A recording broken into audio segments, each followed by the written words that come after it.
नमस्कार सर।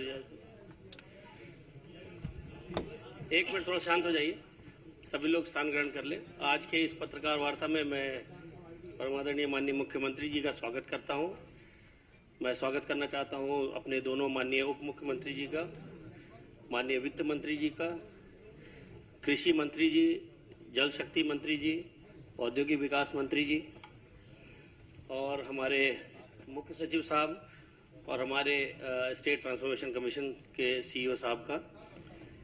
आज मुख्यमंत्री जी के नेतृत्व में सरकार के द्वारा लगातार 10वां बजट प्रस्तुत किया गया है और जैसा कि आप सभी लोग जानते हैं कि एक नया कीर्तिमान भी स्थापित हुआ है। आज का बजट जो है वो 9 लाख करोड़ से ज़्यादा का है।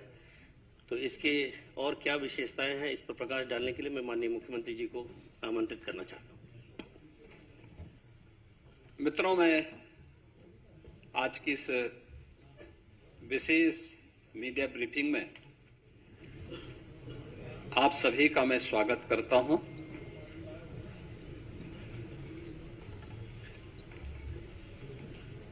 आज वर्ष 26-27 का उत्तर प्रदेश का बजट हमारे माननीय वित्त मंत्री जी के द्वारा सदन में प्रस्तुत किया गया है। उत्तर प्रदेश ने पिछले 9 वर्ष के दौरान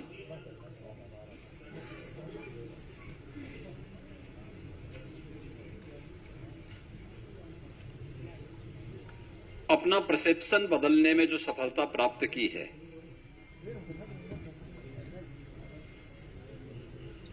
पॉलिसी पैरालिसिस से उभर करके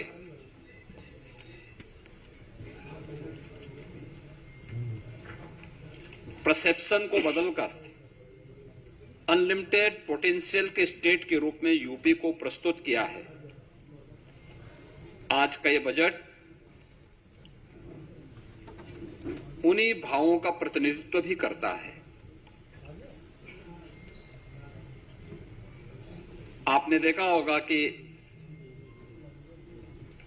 9 वर्ष में 3 गुना से अधिक उत्तर प्रदेश का यह बजट बढ़ा है, यानी 9,12,000 करोड़ रुपए से अधिक का अब उत्तर प्रदेश की सबसे बड़ी आबादी का यह बजट आज उत्तर प्रदेश के विधानमंडल में प्रस्तुत हुआ है। और अगर बजट की मैं थीम कहूं तो यह सुरक्षित नारी, सक्षम युवा, खुशहाल किसान और रात को काम, तकनीकी निवेश से समृद्ध होता उत्तर प्रदेश के लिए समर्पित यह बजट 9 वर्ष के नवनिर्माण की एक नई गाथा को देशवासियों के सामने प्रस्तुत करता है। बजट की जो हाइलाइट्स हैं, जो आपने देखा है, इसमें 43,565 करोड़ रुपए से अधिक की धनराशि केवल नई योजनाओं के लिए इस बजट में उसमें प्रस्तावित की गई हैं। दूसरा, 2 लाख करोड़ रुपए से अधिक की राशि कैपिटल एक्सपेंडिचर के लिए है, यानी ये परिसंपत्तियों के नवनिर्माण में, इंफ्रास्ट्रक्चर के डेवलपमेंट में और इकोनॉमी की यानी अर्थव्यवस्था को सुदृढ़ीकरण करने में इसकी बड़ी भूमिका होती है और यहीं से रोजगार का सृजन भी होता है। ये रोजगार सृजन में भी एक बड़ी भूमिका का निर्वहन करता है। ये बजट का मुख्य हाइलाइट्स है। आपने इस चीज को बजट में देखा होगा। बजट भाषण जब वित्त मंत्री जी पढ़ रहे थे तो उस समय भी आपने इस बात को गौर किया होगा कि बजट में जो हमारी एफआरबीएम की सीमा है, यानी पिछले 9 वर्ष में ये हमारी सरकार का 10वां बजट है और पहली बार हुआ है जब किसी मुख्यमंत्री को 10वां बजट प्रस्तुत करने का अवसर प्राप्त हुआ है यूपी जैसे राज्य में। इससे पहले कभी नहीं हुआ। दूसरा है कि इन 9 वर्षों में एक भी टैक्स नहीं लगाया गया। तीसरा है, यूपी के अंदर जो भी कर चोरी थी, लीकेजेस थे, इन सबको रोक करके कुशल वित्तीय प्रबंधन के माध्यम से बेमारू राज्य से उत्तर प्रदेश को भारत की अर्थव्यवस्था का एक ब्रेक थ्रू के रूप में प्रस्तुत करते हुए रेवेन्यू सरप्लस स्टेट के रूप में प्रस्तुत करने में सफलता प्राप्त हुई है। 2017 में जिस राज्य में ऋणग्रस्तता थी और वह उसकी 30% से अधिक थी, उसे घटा करके हम लोगों ने अगले ही 2-3 वर्षों के अंदर 27% में लाने में सफलता प्राप्त की थी। लेकिन 3 वर्ष का जो कोविड कालखंड था, इसके कारण यह सीमा बढ़ी थी। हम इसे फिर से 27% में लाने में सफल हुए हैं और हमारा इस वित्तीय वर्ष में यह लक्ष्य है कि हम इसको 23% तक लेके आ जाएं। यानी जो रिजर्व बैंक ने तय किया है कि किसी भी राज्य की जो कुल जीएसडीपी होगी उसकी 30% से अधिक ऋण उस पर नहीं होना चाहिए। उत्तर प्रदेश देश के उन राज्यों में है जिस राज्य के पास जो भी एफआरबीएम की सीमा तय की गई है उसके अधीन उत्तर प्रदेश ने अपने वित्तीय प्रबंधन को रखा है और उत्तर प्रदेश की ऋणग्रस्तता उसी के अधीन उत्तर प्रदेश के अंदर देखने को मिल रही है। ये हमारा कुशल वित्तीय अनुशासन भी है। बिना अतिरिक्त टैक्स लगाए हुए उत्तर प्रदेश के अंदर वेलफेयर की स्कीम को, इंफ्रास्ट्रक्चर की स्कीम को और प्रत्येक सेक्टर में नई ऊंचाइयों को प्राप्त करते हुए विकास के नित नए सोपान को स्थापित करते हुए आज उत्तर प्रदेश जिस दिशा में आगे बढ़ा है, अपनी अर्थव्यवस्था को मजबूत किया है, उसके बल पर उत्तर प्रदेश आज देश की टॉप 3 इकोनॉमी में एक है। देश की जो टॉप 3 इकोनॉमी है उनमें से उत्तर प्रदेश की एक है। हम लोगों ने उत्तर प्रदेश जैसे राज्य को, हमने देखा होगा कि उत्तर प्रदेश में अब अनएम्प्लॉयमेंट जो रेट है इसको हम 2.24% तक के नीचे लेके आने में सफल हुए हैं। यह स्थिति 2017 के पहले यह लगभग 17 से 19% तक था। आज इसको हम नीचे करने में सफल हुए हैं। जॉब लेड ग्रोथ को लेकर के हम लोगों ने इस पूरे बजट की जो हमारी सोच है, युवाओं के प्रति समर्पित भाव के साथ जो भी ग्रोथ हो वह उनके एम्प्लॉयमेंट को लेकर के भी हो और युवाओं के एम्प्लॉयमेंट पर विशेष रूप से ध्यान देते हुए एमएसएमई, स्टार्टअप, ओडीओपी और स्थानीय उद्यमियों को विकसित करते हुए बृहद निवेश की नई योजना के साथ उत्तर प्रदेश को इन्वेस्टमेंट डेस्टिनेशन के साथ एम्प्लॉयमेंट जनरेटर के रूप में भी एक बड़ी भूमिका के साथ आगे बढ़ाने का तय।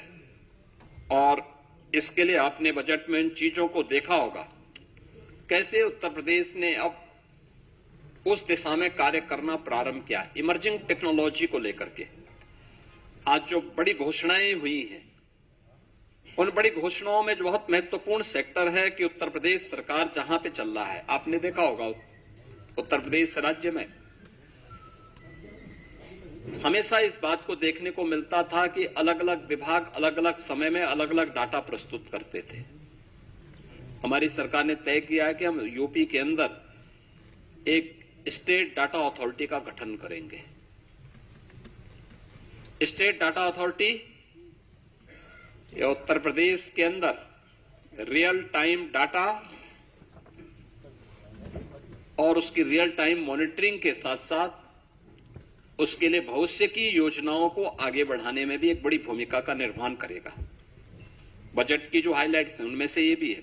दूसरा, इमर्जिंग टेक्नोलॉजी के लिए आर्टिफिशियल इंटेलिजेंस या अन्य सेक्टर में कार्य करने के लिए डाटा सेंटर क्लस्टर की स्थापना, यह भी बजट में इसका प्रावधान, इसके लिए भी धनराशि की व्यवस्था की गई है।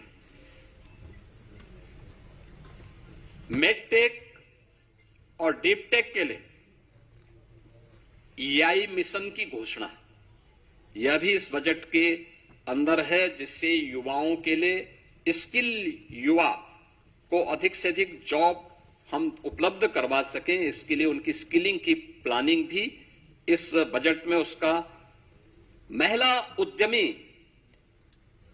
उत्पाद और विपणन केंद्र के रूप में उसे विकसित करना, सी मार्ट के रूप में लोकल स्तर पर SHGs के माध्यम से उन महिलाओं को प्रोत्साहित करने के लिए एक बड़ी घोषणा ये भी है, जिसमें स्थानीय स्तर की महिलाएं SHGs के माध्यम से जो अपना लोकल गांव में, शहरी क्षेत्र में अपना प्रोडक्ट बनाती हैं, महिला स्वयंसेवी समूहों को प्रोत्साहित करने के लिए स्कीम एक महत्वपूर्ण भूमिका का निर्वहन करेगा। City economic zone SCR, Kashi Mirzapur economic zone, Prayagraj Chitrakoot economic zone, Kanpur Jhansi economic zone, ये क्लस्टर डेवलप करने की एक नई कार्रवाई को आगे बढ़ाने के लिए भी बजट में प्रावधान किया गया है। और ईज ऑफ डूइंग बिजनेस के बाद जन विश्वास सिद्धांत, देखिए बहुत महत्वपूर्ण बात है यह जन विश्वास सिद्धांत, ईज ऑफ डूइंग बिजनेस। हम 17 में जब आए थे, यूपी का ईज ऑफ डूइंग बिजनेस में जो रैंकिंग थी वह लगभग 13-14 पे रैंकिंग थी हमारी। हम लोगों ने पहले 3 वर्ष के अंदर इसको नंबर 2 पर लाने में सफलता प्राप्त की। फिर यूपी ने चीफ अचीवर स्टेट के रूप में अपने आप को स्थापित किया। अब हम जन विश्वास सिद्धांत के रूप में निवेश करने वाले निवेशक को सिंगल विंडो सचमुच दिखाई दे, इसके लिए उन सभी चीजों में रिलैक्स करना, रजिस्ट्रेशन, लाइसेंसिंग आदि की कार्रवाई को अधिक सरल और सहज बनाने के लिए हमें इस दिशा में आगे कार्य कर, इस दिशा में इसको अब लागू करने की दिशा में यूपी आगे बढ़ा है। प्रदेश में डिजिटल एंटरप्रेन्योरशिप योजना, इस स्कीम को भी यूपी ने आगे बढ़ाने की दिशा में इस बजट में इस पर कार्य किया है। लेकिन इन सभी पर हमें सफलता तब मिली है जब प्रदेश के अंदर उस प्रकार के वातावरण को बनाने में हमें सफलता प्राप्त हुई। खासतौर पर उसके लिए प्रयास किए गए रूल ऑफ लॉ, यही रियल ग्रोथ है, यही उसकी गारंटी है। यानी rule of law real growth की गारंटी है। हर व्यक्ति सुरक्षा की गारंटी चाहता है और वह गारंटी आज यूपी दे रहा है। सुरक्षा है, स्मार्ट पुलिसिंग है और त्वरित न्याय व्यवस्था, यह नागरिकों को भी और निवेशकों को भी, दोनों को सुरक्षित और एक भरोसेमंद वातावरण देने में एक बड़ी भूमिका का निर्वहन करता है। इससे प्रदेश में एम्प्लॉयमेंट क्रिएट हुआ है दोनों स्तर पर। अब कोई सोच सकता था यूपी में 50 लाख करोड़ रुपए से अधिक का निवेश के प्रस्ताव आएंगे? यूपी का मृतप्राय सा हो गया एमएसएमई सेक्टर, फिर से ग्रोथ करके 3 करोड़ से अधिक नौजवानों के लिए नौकरी और रोजगार की संभावनाओं को विकसित करेगा। आज ये यूपी में संभव हो रहा है, आज ये यूपी में दिखाई दे रहा है, यूपी में हुआ है। और उसी दिशा में ये बजट इमर्जिंग टेक्नोलॉजी को फोकस करते हुए आज यहां पे प्रस्तुत किया गया है। इस बजट में कुछ अन्य सेक्टर को भी छुआ गया। अन्नदाता किसान, अन्नदाता किसान भारत जैसे कृषि प्रधान देश की अर्थव्यवस्था और उसके विकास की धुरी है। हमारा यह मानना है कि अन्नदाता किसान, यह अन्नदाता केवल लाभार्थी नहीं है, यह विकास का भागीदार है। अब अन्नदाता से उसे उद्यमी बनाने की दिशा में नए प्रयास क्या हो सकते हैं, इस दिशा में एक नए प्रयास, इस विकास की यात्रा में प्रदेश का अन्नदाता भी सक्रिय साझेदार बने, इस दिशा से कृषि को इनकम बेस्ड और वैल्यू एडिशन मॉडल के रूप में प्रस्तुत करने के लिए इस बजट में उसका प्रावधान किया गया है।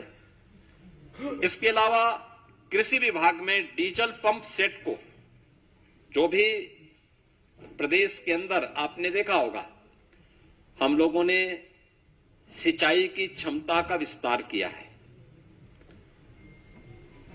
40 लाख के आसपास ट्यूबवेल ऐसे थे जिनमें से 16 लाख ट्यूबवेल जिनका इलेक्ट्रिफिकेशन पहले से था, हमने उन्हें फ्री बिजली की व्यवस्था की। लेकिन 23 लाख ट्यूबवेल्स ऐसे थे जो डीजल से संचालित हो रहे हैं, उन्हें फेज वाइज सोलर के साथ जोड़ने की एक बड़ी स्कीम के लिए हम लोगों ने इस बजट में घोषणा की है। ये सोलर पैनल क्लस्टर रूप में भी और इंडिविजुअल रूप में भी हम उसको आगे बढ़ाएंगे। पीएम कुसुम योजना का लाभ भी उसके साथ जोड़ेंगे और इसके तहत एक बड़ी स्कीम की घोषणा इस बजट में हुई है, जिसमें अनुसूचित जाति, जनजाति, महिला और लघु सीमांत किसानों को 90% अनुदान और अन्य किसानों के लिए 80% किसान इसमें सब्सिडी की घोषणा हम लोगों ने की है। दूसरा है अंतर्राष्ट्रीय महिला किसान वर्ष 26 के तहत नाबार्ड नेप किसान के साथ एफपीओज हेतु भी एक रिवॉल्विंग फंड की व्यवस्था, यानी जो एफपीओ संचालित करते हैं उन एफपीओज के लिए भी उन्हें अतिरिक्त सुविधा और उसको फैसिलिटेट किया जा सके, इस दिशा से भी सरकार ने बजट में घोषणा की है।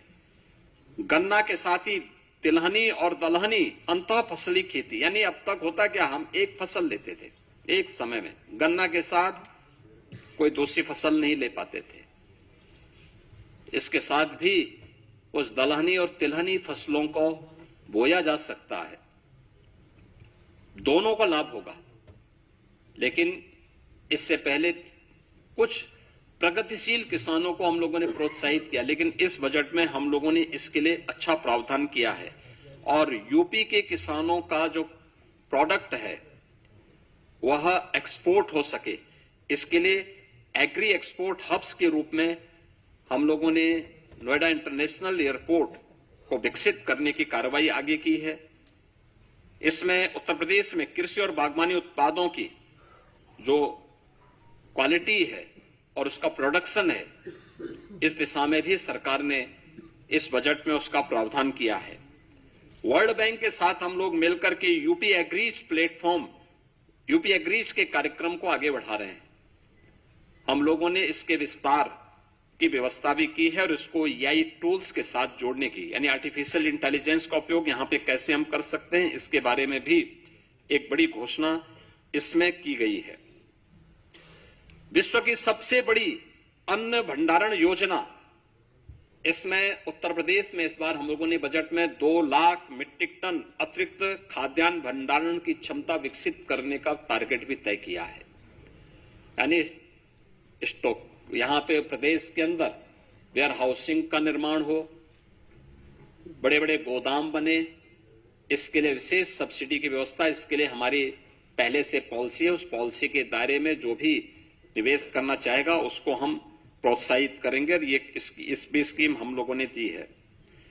इसके अलावा पशुओं को बीमा सुरक्षा देने के उद्देश्य से मुख्यमंत्री जोखिम प्रबंधन और पशुधन बीमा योजना में भी हम लोगों ने एक प्रावधान किया है जिसमें 85% तक जो प्रीमियम होगी वह सरकार देगी और सरकार ने उसके लिए व्यवस्था की है।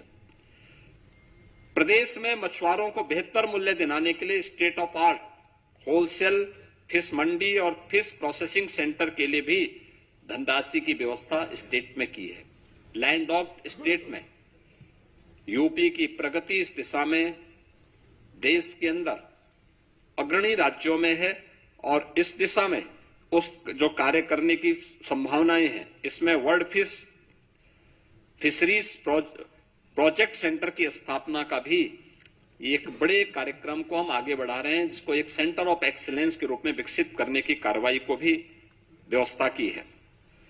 4 चीनी मिलों की क्षमता संवर्धन के प्रावधान को, जिसमें छाता मथुरा के अश्वनी और logistic hub wearing house complex हेतु भी धनराशि का प्रावधान किया है और अन्य चीनी मिलों में भी इसकी व्यवस्था के प्रावधान किए गए हैं। मित्रों, बजट में अलग अलग विभागों के लिए सभी बजट प्रावधान में काफी वृद्धि की गई है। खासतौर पर जो बजट के प्रावधान हुए हैं, इसमें हमारा अवस्थापना और औद्योगिक विकास के लिए भी इसमें काफी वृद्धि हुई है। आगरा लखनऊ से हरदोई फर्रुखाबाद गंगा एक्सप्रेस वे की कनेक्टिविटी के लिए धनराशि की व्यवस्था की गई है।